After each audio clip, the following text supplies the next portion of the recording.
नागपूर शहरातील अंजनी पोलीस ठाणे हद्दीत राहणारी आरोपी महिला हिने जमीन व्यवहारात मोठी फसवणूक केल्याचा आरोप आहे। मिळालेल्या माहितीनुसार मौजा बेसा येथील खसरा क्रमांक 9324, 934 आणि 935 या सुमारे 160 हेक्टर आणि 121 हेक्टर जमिनीवर कायदेशीर वारस नसतानाही आरोपीने बनावट कागदपत्रे तयार केलीत। आरोपीने तिचा पती मोहम्मद समद मोहम्मद इसाक याच्या मृत्यूनंतर या जमिनीवर हक्क असल्याचे भासवून एक नियोजित कट रचला। यानंतर कोतवाली पोलीस ठाणे हद्दीतील सदोदय कॉम्प्लेक्स दरोडकर चौक येथे फिर्यादीला ही जमीन दाखवण्यात आली। विश्वासघात घेऊन जमीन विक्रीचा करार करण्यात आला। 31 ऑगस्ट 2022 रोजी आरोपीने करार आणि इतर कारणांखाली फिर्यादीकडून तब्बल 10,02,11,000 रुपये स्वीकारलेत। मात्र नंतर ही संपूर्ण कागदपत्रे बनावट असल्याचे उघड झालेत। फिर्यादीच्या तक्रारीनंतर कोतवाली पोलीस ठाण्यात आरोपी विरुद्ध भारतीय दंड संहितेच्या कलम 406, 420, 465, 468 आणि 471 अंतर्गत गुन्हा दाखल करण्यात आलाय।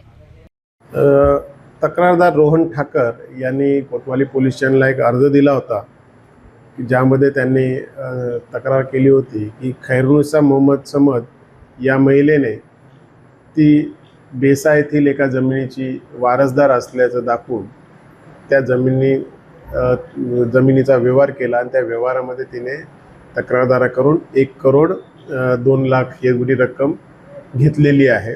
परंतु तक्रारदाराला नंतर कळालं की तिने जे वारसदार म्हणून पेपर दाखवलेले आहेत ते सगळे खोटे पेपर आहेत। तिचा निकाहनामा खोटा दाखवून तिने काही कोर्टातून बनावट ऑर्डर्स प्राप्त केलेले आहेत। ही त्याला माहिती मिळाल्यानंतर त्याने कोतवाली पोलीस स्टेशनला तक्रार अर्ज दिला होता। सदर तक्रारीवरून गुन्हा दाखल करण्यात कोतवाली पोलीस स्टेशन येथे गुन्हा दाखल करण्यात आला। परंतु तक्रारदाराचं ऑफिस हे लकडगंज पोलीस स्टेशनच्या हद्दीत असल्याचं लक्षात आल्यानंतर तो गुन्हा पुढील तपासकामी लकडगंज पोलीस स्टेशन येथे वर्ग करण्यात आलेला आहे। सदर गुन्ह्याचा तपास मी स्वतः करत आहे। माननीय DCP ACP साहेब यांच्या मार्गदर्शनाखाली आरोपी महिला खैरुनिसाचा शोध चालू असून ती मिळाल्यानंतर अधिक तपास करत आहोत। त्या खैरुनिसा हिच्यावरती अजनी पोलीस स्टेशन येथे देखील एक गुन्हा दाखल असल्याची माहिती प्राप्त झालेली आहे। त्या माहिती अनुषंगाने अजनी येथून देखील पेपर मागून त्यामध्ये काय तपास झालेला आहे याचा तपास चालू आहे।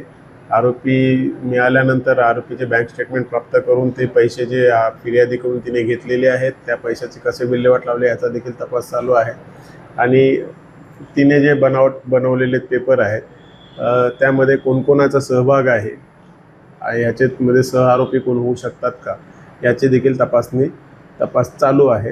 अधिक तपास करत आहोत।